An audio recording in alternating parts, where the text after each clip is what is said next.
കേരളത്തിലെ മുസ്ലിങ്ങളെന്ന് പറഞ്ഞാൽ CPM എന്താ വിചാരിക്കുന്നത്? ഹിന്ദുക്കളും ക്രിസ്ത്യാനികളും ശത്രുക്കളായി കാണുന്ന, അതായത് മുസ്ലിങ്ങൾ കുഴപ്പക്കാരാണ്, മുസ്ലിം തീവ്രവാദികളെല്ലാം പിടിക്കാൻ പോവുകയാണെന്ന് പറയുമ്പോഴേക്ക് കൂട്ടത്തോടെ CPMൻ്റെ കൂടെ വരാൻ മാത്രം വിഡ്ഢികളാണ് ഇവിടെയുള്ള ഹിന്ദുക്കളും ക്രിസ്ത്യാനികളെന്നാണോ MB ഗോവിന്ദനും പിണറായി വിജയനും വിചാരിക്കുന്നത്?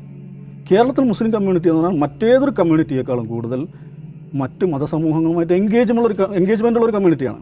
പ്രത്യേകിച്ച് അവർ നടത്തുന്ന ചാരിറ്റി നെറ്റ്വർക്കുകൾ എല്ലാ മുസ്ലിം സംഘടനകൾക്കും അതിവിപുലമായ കേരളത്തിലെ മറ്റേത് രാഷ്ട്രീയ പ്രസ്ഥാനങ്ങളെക്കാളും മതസാമുദായിക സംഘടനകളെക്കാളും ഗംഭീരമായ ഗ്രാസ് റൂട്ട് നെറ്റ്വർക്കുള്ള ചാരിറ്റി നെറ്റ്വർക്കുള്ള NGOകളുള്ള ഒരു സമൂഹമാണ് കേരളത്തിലെ മുസ്ലിം സമൂഹം.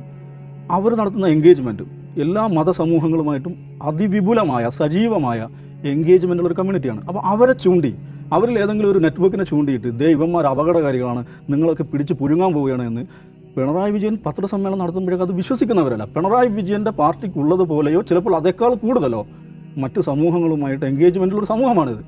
അത് മനസ്സിലാക്കണം.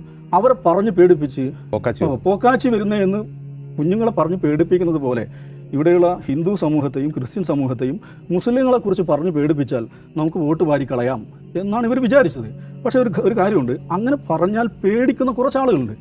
അവർ അരിവാൾ ചുറ്റിയൊക്കെ കുത്തില്ല, അവർക്ക് കുത്താൻ അപ്പുറത്ത് വേറെ ചിഹ്നമുണ്ട്, പ്രോമാക്സ്. അതായത് ഇതിൻ്റെ പ്രോമാക്സ് വേർഷൻ ഉണ്ട്. അതാണ് സംഭവിച്ചത്. അത് നോക്കൂ, സാധാരണഗതിയിൽ BJP നേട്ടം ഉണ്ടാകും. ഇന്നത്തെ ഈ തെരഞ്ഞെടുപ്പിൽ റിസൾട്ടിൽ BJP വലിയ നേട്ടം ഉണ്ടാക്കി ഞാൻ പറയുന്നില്ല, പക്ഷെ നേട്ടം ഉണ്ടാക്കിയിട്ടുണ്ട്. പക്ഷെ അതിൽ ശ്രദ്ധേയമായ കാര്യം, സാധാരണ BJP നേട്ടം ഉണ്ടാകും. ആരാണ് ലൂസർ? ആർക്കാണ് നഷ്ടം ഉണ്ടാകാറ്? കോൺഗ്രസിനാണ് നഷ്ടം ഉണ്ടാകാറ്. പക്ഷേ ഇന്നത്തെ ഈ ദിവസം BJP നേട്ടം ഉണ്ടാക്കിയിടത്തെല്ലാം നഷ്ടം ഉണ്ടായിരിക്കുന്നത് ആർക്കാണ്? ലെഫ്റ്റിനാണ്, CPMനാണ്. എന്താണത്? CPM കുത്തിവെച്ച് കൊടുത്ത ഈ വിഷമുണ്ടല്ലോ, അത് ആവാഹിച്ച മനുഷ്യർ അവർ അരിവാൾ ചുറ്റികയിൽ പ്രതീക്ഷ അർപ്പിക്കുന്നില്ല, അവർ താമരയിലാണ് പ്രതീക്ഷ അർപ്പിക്കുന്നത്. അപ്പോൾ ഈ വിഷം CPMന് ഇറക്കാൻ ഇനി പറ്റില്ല. അത് അത്ര എളുപ്പം ഇറക്കാൻ പറ്റുന്ന വിഷമല്ല. അപ്പോൾ എന്താ സംഭവിച്ചിരിക്കുന്നത്?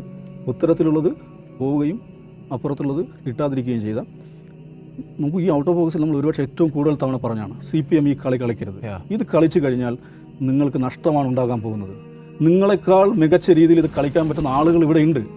അതുകൊണ്ട് ഈ കളി കളിക്കല്ലേ എന്ന് ബുദ്ധിയുള്ള മനുഷ്യർ ഇവരോട് പലതവണ പറഞ്ഞാണ്. പക്ഷെ അവർക്കത് ഏതെങ്കിലും നിലക്ക് മനസ്സിലായിട്ടുണ്ട് എന്ന് ഞാൻ വിചാരിക്കുന്നില്ല. ഇന്നത്തെ ഗോവിന്ദ മാഷ്ട പത്രസമ്മേളനം അതാണ് എനിക്ക് മനസ്സിലാവുന്നത്. നമുക്ക് വെള്ളാപ്പള്ളി നടേശനെയാണ് ഇന്ന് വണ്ടി കയറ്റിയതെങ്കിൽ നാളെ വാശി തീർക്കാൻ പ്രതീക്ഷ വിശ്വനാഥയും ഒരുപക്ഷെ കാറിൽ കയറ്റിയേക്കാം. ആ നിലയിലാണ് അവർ കാര്യങ്ങൾ വിശകലനം ചെയ്യുന്നത്.